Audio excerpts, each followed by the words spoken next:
Bună dimineața!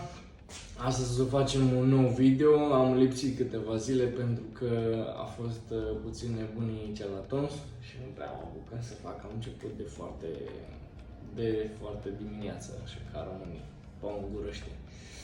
Astăzi vreau să vorbim despre de câți bani ai nevoie să-ți deschizi o frizerie cu 2 scaune. Astăzi cu 2, data viitoare cu 4 sau 5. Ok. Bun, am avut un băiat aici la mine, înțelegi, care mi-e prieten, care e de la mine de la biserică și și-a deschis frizeria lui. Și atunci, a dat pe un scaun 3600 de lei, un scaun nou, bun, cum am și eu unul aici, adică am 2 aici. După asta am mai dat pe alt scaun vreo 2500, da? Pe postul de lucru a dat vreo 3000 și de lei, 3500 de lei, ceva de genul ăsta, cu tot. O oglindă, cu ghiuvetă, cu tot. După asta am mai dat pe un alt post de lucru din cauza că avem un băiat, știi cum ai un băiat, care a făcut o copie identică și l-a ajuns undeva la 7 milioane. Deci o copie identică de un post de lucru, din ăla gata făcut, care vezi tu la 5000 de lei pe EMAG.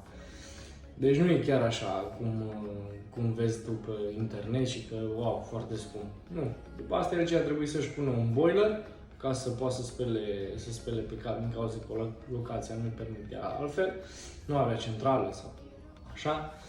După asta am mai cumpărat, bineînțeles, îți trebuie vreo 2000 de lei să-ți deschizi firma. După asta reclama de sus, unde și-a scris barbershop și cu LED-uri și frumoasă, vreo 1200 de lei. O acadea, un barber pool din ăsta de, cred că vreo 350 de lei, eu am unul aici și înăuntru, 350 de lei am dat pe el. Un aparat de cafea e vreo 1500 de lei, 1200-1500 pe acolo. Un frigider și el la vreo 700. Și am mai cumpărat un fel de birou, un fel de dulap, unde să-și pună actele, să pună așa. Și cu o canapea, cred că am mai dat și pe alea vreo 3000 de lei, să zic, maxim. Și după asta câteva produse de curățenie. Și spațiul lui a fost foarte, foarte ok. Înțelegi, doar am mai dat o mână de lavabil, așa ca să fie impecabil.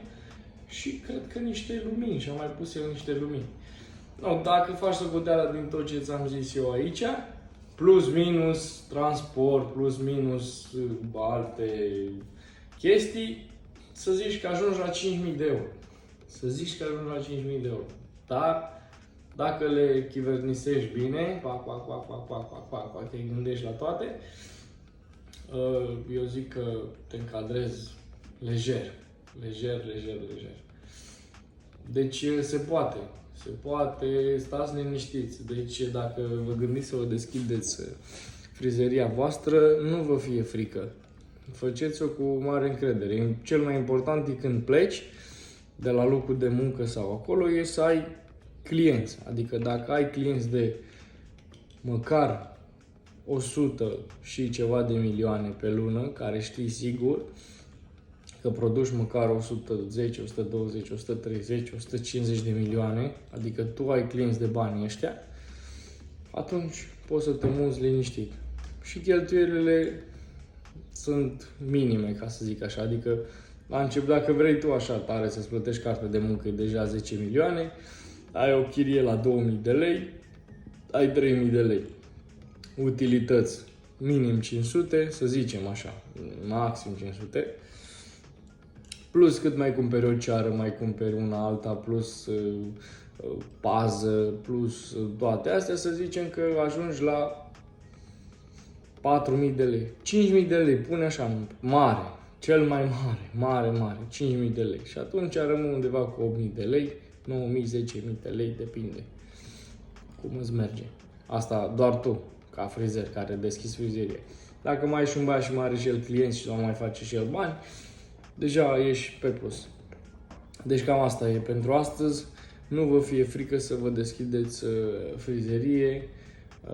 Îți oferă multe avantaje, dar trebuie să ai lucrurile astea, trebuie să ai bani și trebuie să ai clienții și și să n-ai frică.